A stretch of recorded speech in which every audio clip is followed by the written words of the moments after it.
Why has the transition from military to the civilian world remained a conundrum despite the efforts of the military and civilian organizations to rectify the problem?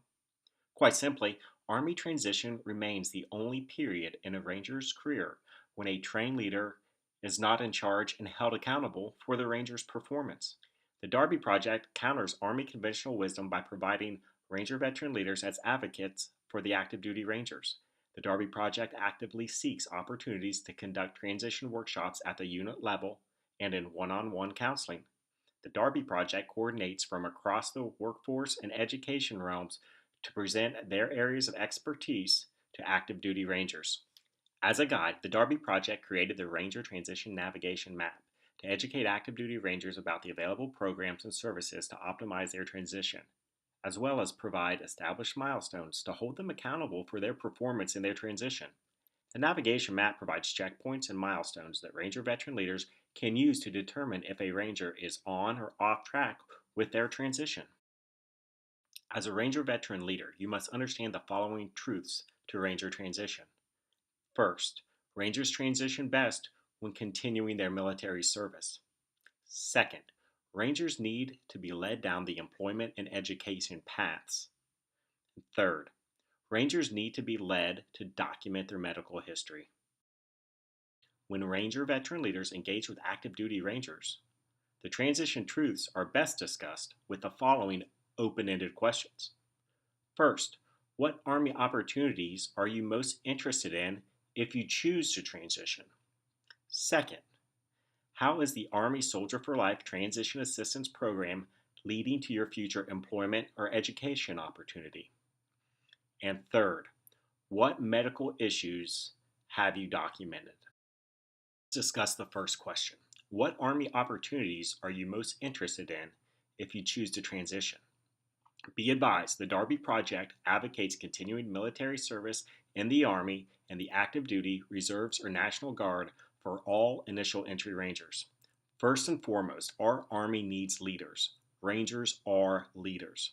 Second, Rangers that have not made a concerted effort to plan for their transition prior to enrolling in the Transition Assistance Program, or TAP, will most likely benefit from the stability of remaining in the Army.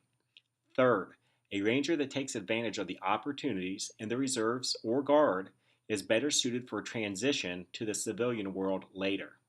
Continued exposure to military discipline early in a Ranger's civilian career or at school provides Rangers a disciplined routine to meet the obstacles that veterans can face, searching for camaraderie and purpose.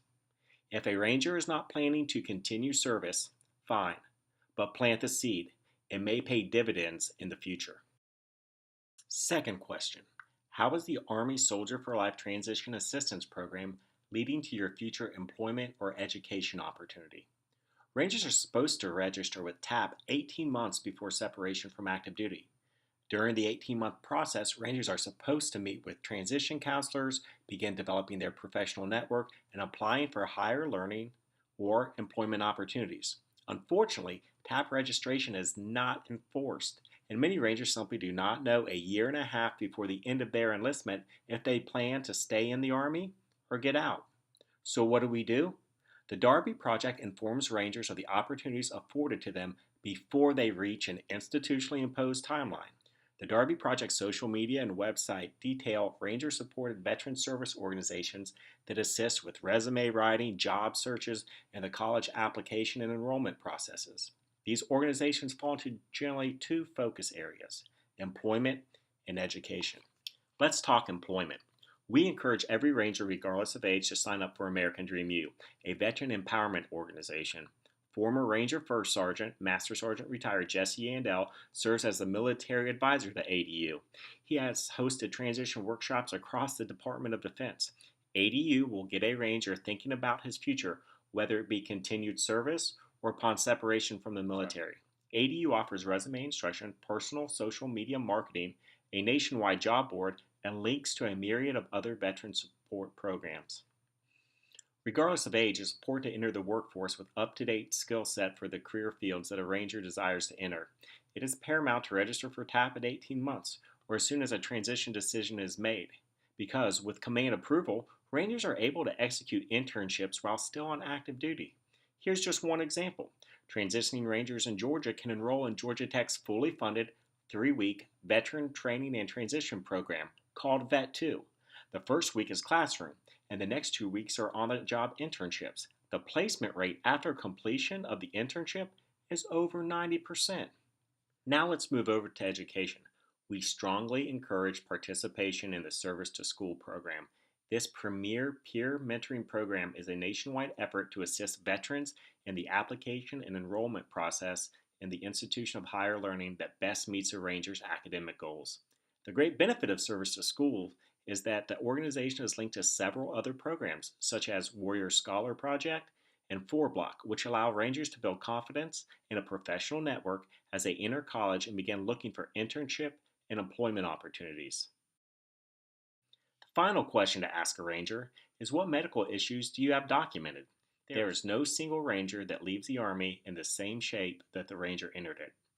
Airborne operation and road marching destroys the back, knees, and ankles. A ranger's commitment to the team exacerbates injuries as we seek shortcuts to stay in the game versus seeking treatment for long-term health issues. Generally, rangers that retire from active duty know to take the time to seek treatment before they get out. Young rangers, on the other hand, are just ready to move on from the service and sacrifice their earned medical benefits and health for a quickly delivered DD 214. So, how do ranger veteran leaders combat this cultural norm? We ask the question. Waiting until an ETS physical to document injuries is a recipe for disaster. The Army and Special Operations Command Warrior Care programs offer services to their wounded, injured, and ill through Department of Defense services as well as services provided by the private and public sector. So during transition, a ranger that failed to document or report injuries misses out on the programs specifically designed for service members with medical histories. Did you know that both the Army and U.S. SOCOM allows for its wounded, injured, and ill to participate in 6-month civilian fellowships while on active duty during their transition? Most Rangers do not know this because they roll in tap late and do not report their injuries. The Darby Project actively engages Rangers to correct this deficiency.